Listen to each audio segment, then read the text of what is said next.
दोस्तों, कहानी में एक और चौंका देने वाला मंजर सामने आता है। नाहिर का पूरा खानदान एक ही कमरे में सो रहा होता है, क्योंकि अब उन्हें इसी एक जगह पर रहने पर मजबूर कर दिया गया है। रात का वक्त होता है और सब लोग थिकन की वजह से गहरी नींद में होते हैं। अचानक वहां राजेश्वरी आती है और एक बाल्टी पानी पूरे कमरे में फेंक देती है। पानी गिरने से सब लोग घबराकर उठ जाते हैं। राजेश्वरी बड़े गुरूर के साथ कहती है कि मैंने तुम लोगों को यहाँ सोने के लिए नहीं रखा, बल्कि तुम्हें तुम्हारी औकात याद दिलाने के लिए रखा है।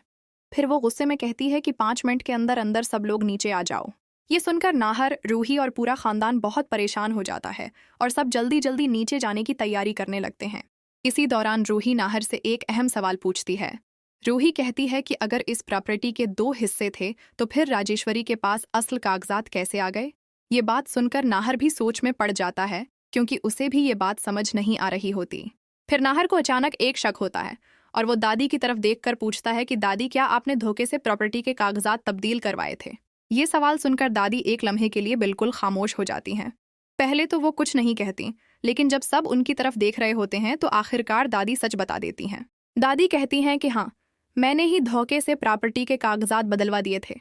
ये सच सुनकर नाहर बिल्कुल हैरान रह जाता है। नाहिर को यकीन नहीं आता कि दादी ने ऐसा कदम उठाया था। अब नाहिर का गुस्सा बहुत ज्यादा बढ़ने वाला है और वो दादी से इस बात का हिसाब मांगने वाला है। नाहिर एक वकील के साथ राजेश्वरी के पास आता है। उसके हाथ में एक और फाइल होती है। नाहिर वो फाइल राजेश्वरी के सामने खोलकर दिखाता है, जिसमें वाज़ेह तौर पर लिखा होता है कि प्रॉपर्टी के 2 हिस्से हैं और इस पर दोनों का हक बनता है।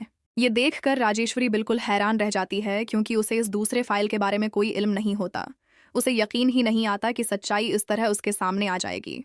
नाहिर और वकील सबके सामने बताते हैं कि राजेश्वरी ने खानदान पर जो जुल्म किया है और जिस तरह उसने धोखे से सबको घर से निकालने की कोशिश की, उसके बाद अब कानून भी उसके खिलाफ कार्रवाई करेगा।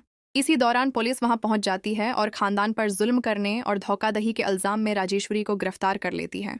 राजेश्वरी ये सब देखकर बिल्कुल बेबस हो जाती है, जबकि नाहिर, रवही और बाकी खानदान को आखिरकार इंसाफ मिल जाता है। आखिर में पूरा खानदान खुश हो जाता है, क्योंकि सच सामने आ चुका होता है और सबको अपना हक वापस मिलने वाला होता है। अब आने वाले एपिसोड में ये देखना बहुत दिलचस्प होगा कि नाहिर इस सच्चाई के सामने आने के बाद क्या फैसला करेगा और खानदान के दरमियान हालात कैसे बदलेंगे। मजीद अपडेट्स के लिए चैनल को सब्सक्राइब करें और वीडियो को लाइक करना ना भूलें।